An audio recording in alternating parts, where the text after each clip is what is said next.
How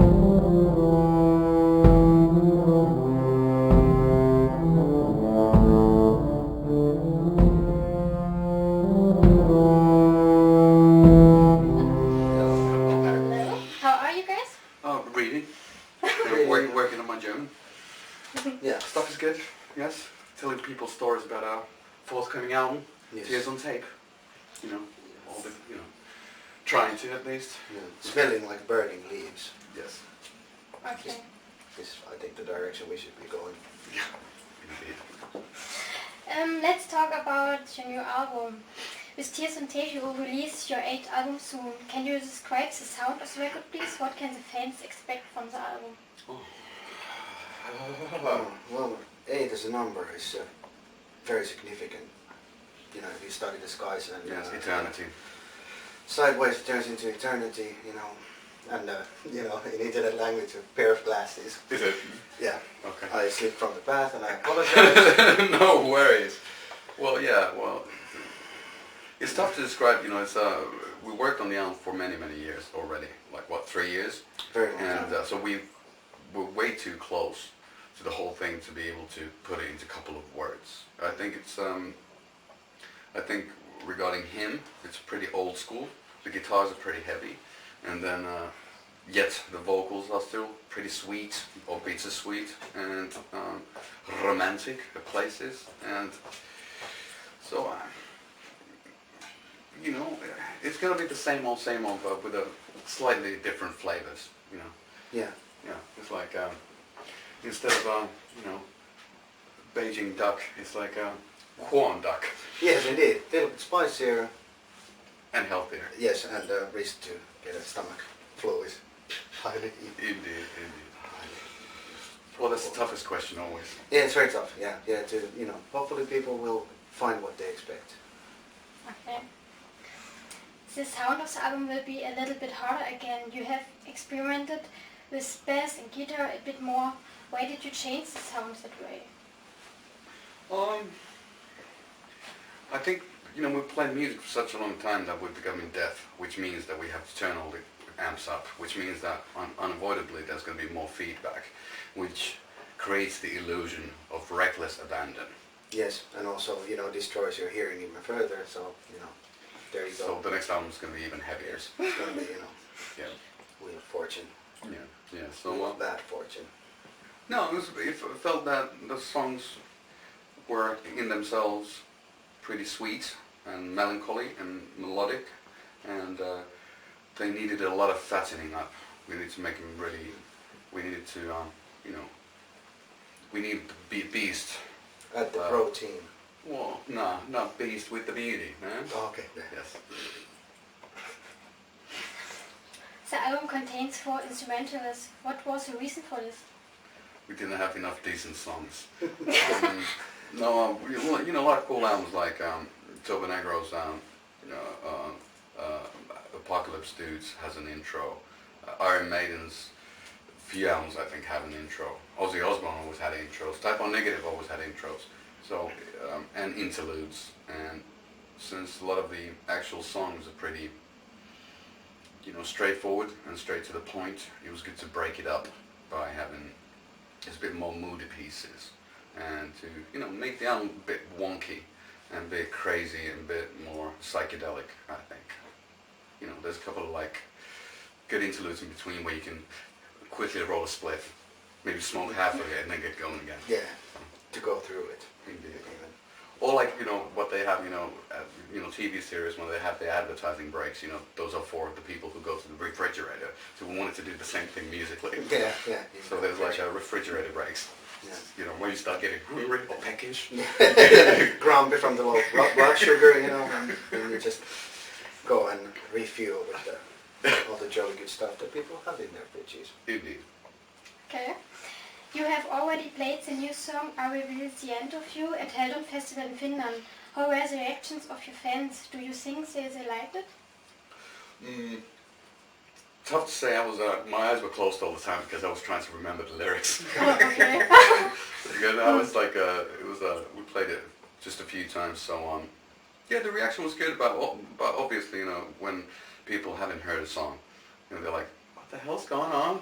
Is it a good? Is it a It's bad that one? difficult to sing along. Yeah, indeed. But yeah, well, at least let's say the audience pretended that they liked it, so we were happy.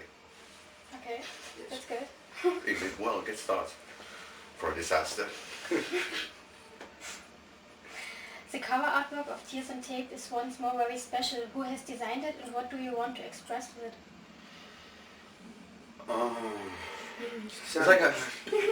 It was like an odd story. We were we had already one cover design in mind, and then on the last day of mixing in London, I invited a few of my friends to come over to the studio to take a listen to the album, and one of the guys was Daniel P. Carter, who plays with Bloodhound Gang, had a band called A, and who's a BBC radio DJ for a rock show, and he was there, and then we just started talking about Charles Manson for some reason.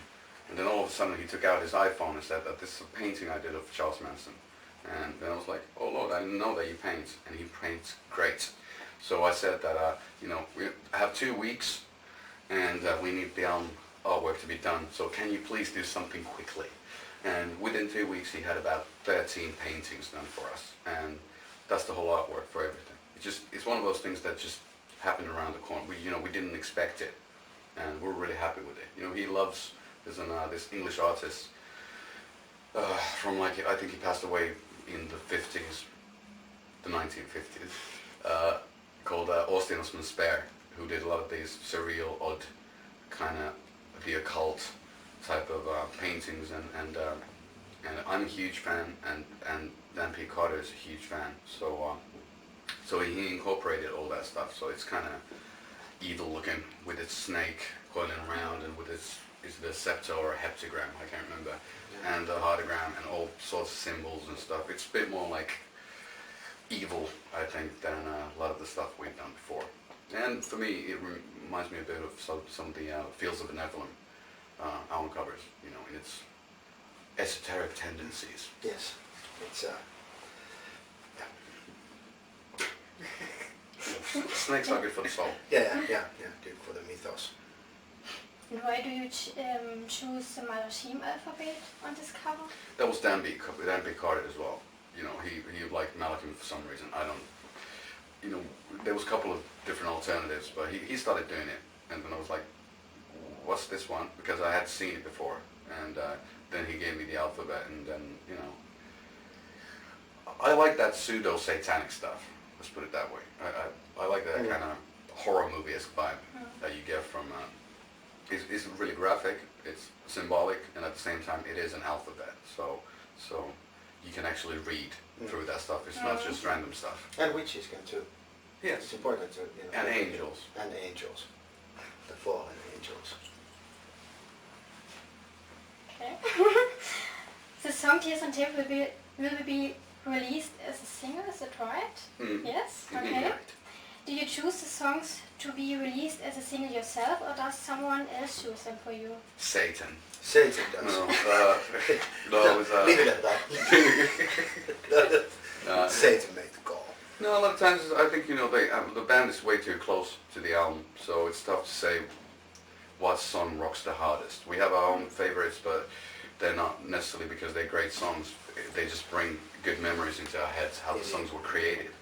And so, you know, we played the album to the record companies, to our friends, and started seeing, you know, what are the favorites. And we're in a funny position that it's going to be, Tears on Tape is going to be the single over here in Germany. Into the Night is going to be a single in Finland. And then a song called All Lips Go Blue is going to be a single in America and in England. Okay, So why? Because all the countries like different songs. Okay. Which is a great thing, I think. You know, I think that it's a cool thing that, you know, a lot of times people are struggling to find a single from an album, you know, that there's like maybe only one track that could be okay. So I was happy when they were talking about Love Without Tears. So there was like, you know, they were talking about nearly all the songs of the album being singles. So that's a good sign. Well, then they were great liars. Tough to say. Do you make a video clip for all these songs? No. Yeah. Yeah? Yeah, we've done videos for Into the Night and Tears on Tape, and they're being edited at the moment in London. So we're going to see them not tonight, tomorrow morning probably, and then we're going to shoot the one for All Lips Go Blue within 2 weeks. So, so it'll be interesting, and I think it's going to be cool for the people who like our band, since obviously those videos can be then found on Vimeo or YouTube or whatever at some point. So it's nice for people to see 3 different kinds of videos before the album's out, and 3 different kinds of songs. So I think it's a great way of hearing a bit like, oh, it's that kind of stuff and that kind of stuff, and kind of get an idea what the album's about. It'd be great to do videos for all the songs, Yeah, maybe one day. Yeah. Yeah, but we can't afford it yet. Okay. For your current release, you have cooperated with 3 different labels. What was the reason for this? The unholy trinity. Yeah, going back to Satan. Satan. Yeah. Say that one more time. Satan recommends always different label, Sometimes it's pretty hard to make a decision. But we had an opportunity, to pick up the most interesting options for different kind of, cultural hotspots. Well, indeed, and then the music business, or whatever you want to call it, is very different in America than it is in Europe. The whole radio system and everything is super different. So it was nice to be able to, to sign with Razor and Tie over there. We have a couple of friends working for the label, so it's nice and comfy. There's like a big indie label as opposed to a big, major multinational thingy. And then the same thing like Cooking Vinyl in England. They're really, cool bunch of guys. So, and a lot of times when you're working with big labels, you end up in a situation where it doesn't work in some countries. Because it's tough. It might be that, the label X works great in Germany and in Switzerland, but then it works like shit in Spain. Yeah, there's no Satanist working in that particular office. And so yes. Proper Satan worshiping becomes really, nigh impossible. Yeah.